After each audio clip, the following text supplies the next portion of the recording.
आज की व्यस्त दुनिया में खामोशी की कला कहीं खो सी गई है। हर तरफ शोर और बातें करना ही आम हो गया है, लेकिन अगर हम यह समझें कि बोलने के बजाय खामोश रहना भी उतना ही ताकतवर हो सकता है। खामोशी सिर्फ चुप्पी नहीं है, बल्कि यह एक सोच समझ कर लिया गया फैसला होता है जो हमें भीतर से ताकतवर बनाता है। तर्क और भावनात्मक संतुलन के जरिए खुद पर नियंत्रण कैसे रखा जाए, ये हमें यह भी सिखाता है कि कब बोलना है और इससे भी जरूरी कब चुप रहना है। वैराग्य के संस्थापक जनों ने कहा था, पैर से ठोकर खाना जुबान से ठोकर खाने से बेहतर है। कितनी बार ऐसा हुआ है कि हमने गुस्से या जल्दबाजी में कुछ कह दिया और बाद में पछतावा हुआ। आज हम उन 9 अहम नीतियों पर बात करेंगे जब खामोशी अपनाने से न केवल शांति और समझ मिलेगी, बल्कि जीवन में बड़ा बदलाव भी आएगा। आइए जानते हैं। नंबर 1, जब कोई आपकी अनुचित तरीके से आलोचना करे। वैराग्य के अनुसार अनुचित आलोचना हमारे लिए खुद को मजबूत बनाने और अपनी गरिमा दिखाने का एक अनूठा मौका है। मार्कस ऑरेलियस कहते हैं, अगर आपके बाहर की कोई चीज आपको परेशान कर रही है तो वह चीज नहीं, बल्कि आपके विचार आपको परेशान कर रहे हैं। हमारे लिए आलोचना का दर्द उसके शब्दों में नहीं, बल्कि हमारी प्रतिक्रिया में होता है। कल्पना कीजिए, आपके काम पर आपके प्रोजेक्ट की कठोर आलोचना होती है। वैराग्य प्रतिक्रिया होगी कि आप पहले रुकें, सोचें, आलोचना में छिपी उपयोगी बातों को अपनाएं और बाकी नकारात्मकता को छोड़ दें। खामोशी इस स्थिति में कमजोरी नहीं है, ये आपकी शक्ति और आत्मनियंत्रण दिखाती है। चुप रहकर आप विवाद से ऊपर उठते हैं और अपनी आंतरिक ताकत का प्रदर्शन करते हैं। नंबर 2, जब लोग अपनी उपलब्धियों का घमंड करें। सोचिए, आप एक सभा में हैं और कोई व्यक्ति अपनी उपलब्धियों का लगातार घमंड कर रहा है। उस समय उसे जवाब देकर अपनी उपलब्धियां बताने का मन हो सकता है, लेकिन वैराग्य सिखाता है कि इस पल में संयम दिखाएं। ऐसे समय में खामोश रहना कमजोरी नहीं, बल्कि ताकत है। शांत होकर उनकी बातों को सुनना और अपनी प्रतिक्रिया को नियंत्रित करना आत्मविश्वास का प्रतीक है। आपकी उपलब्धियों को बोलने की जरूरत नहीं होती, आपके काम और चरित्र की गुणवत्ता ही आपकी असली पहचान है। नंबर 3, जब आप गुस्से में हो। गुस्सा अक्सर हमें ऐसी बातें कहने पर मजबूर कर देता है जिनका हमें बाद में पछतावा होता है। वैराग्य के अनुसार गुस्से में खामोश रहना न सिर्फ बुद्धिमानी है, बल्कि जरूरी भी है। एपिक्टेटस कहते हैं, आपके साथ क्या हुआ ये मायने नहीं रखता, मायने ये रखता है कि आप उस पर कैसे प्रतिक्रिया करते हैं। जब गुस्सा आए तो गहरी सांस ले और चुप्पी को अपना मार्गदर्शक बनाएं। खामोश रहकर आप न केवल अनावश्यक विवाद से बचते हैं, बल्कि अपनी गरिमा भी बनाए रखते हैं।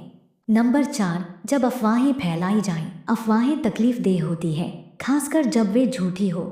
हमारा पहला रिएक्शन होता है खुद को सही साबित करना या उन्हें खारिज करना, लेकिन वैराग्य सिखाता है कि हमें शांति और खामोशी से काम लेना चाहिए। मार्कस ऑरेलियस कहते हैं, आपके पास अपनी सोच पर नियंत्रण है, बाहरी घटनाओं पर नहीं। ये समझें और इससे आपको शक्ति मिलेगी। जब झूठी अफवाहें चले तो खामोश रहना सबसे बड़ा हथियार है। आप जवाब न देकर ये दिखाते हैं कि आपको खुद पर पूरा भरोसा है।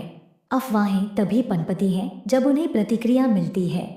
नंबर 5, जब जीवन में किसी चीज की हानि हो। जीवन में हानि एक सच्चाई है, चाहे वह किसी प्रियजन का जाना हो, रिश्ते का अंत हो या किसी मौके का खो जाना। ऐसे वक्त में शब्द कभी कभी अधूरे लगते हैं।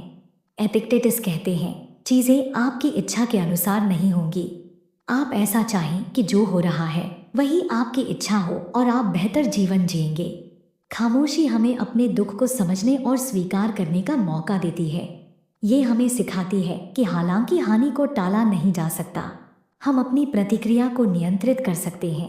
नंबर 6, जब किसी की अज्ञानता सामने आए। हम सभी ऐसे लोगों से मिले हैं जो बिना सोचे समझे बोलते हैं या बहस में उलझना चाहते हैं। उन्हें जवाब देने का मन करता है, लेकिन वैराग्य सिखाता है कि हमें अपनी ऊर्जा बर्बाद नहीं करनी चाहिए। एपिक्टेटस कहते हैं, कोई व्यक्ति वह नहीं सीख सकता जो वह पहले से जानने का दावा करता है। ऐसे समय में खामोशी आत्मसंयम का प्रतीक है। ये दिखाता है कि आपको खुद को साबित करने की जरूरत नहीं है। 7, जब अफवाहें और झूठे आरोप लगाए जाएं। अफवाहें और झूठे आरोप हमारी छवि को नुकसान पहुंचा सकते हैं, लेकिन वैराग्य हमें सिखाता है कि दूसरों को जवाब देने की बजाय हमें अपनी सच्चाई पर ध्यान देना चाहिए। मार्कस ऑरेलियस कहते हैं, अच्छा इंसान क्या होना चाहिए, इस पर बहस मत करो, बस वैसा बनो। नंबर 8, जब अन्याय का सामना हो। अन्याय हमारे भीतर गुस्सा पैदा करता है, लेकिन सिखाता है कि तुरंत प्रतिक्रिया देने की बजाय रुकना और सोच समझकर कदम उठाना सही होता है। मार्कस ऑरेलियस कहते हैं, सबसे अच्छा बदला यह है कि अपने दुश्मन जैसा मत बनो। नंबर 9, जब कोई आपका अपमान करे। अपमान सीधे हमारे अहंकार पर चोट करता है। स्वाभाविक प्रतिक्रिया होती है पलटकर जवाब देना, लेकिन एपिक्टेटस कहते हैं, अगर आप सुधार चाहते हैं तो इस बात से संतुष्ट रहे कि लोग आपको मूर्ख समझें। खामोशी से जवाब न देकर आप दिखाते हैं कि दूसरों की राय का आप पर असर नहीं है। खामोशी की कला एक ऐसा अभ्यास है जो हमें ताकत और शांति देता है।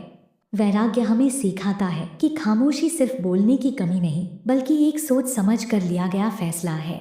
मार्कस ऑरेलियस कहते हैं, अच्छा इंसान क्या होना चाहिए इस पर बहस मत करो, बस वैसा बनो।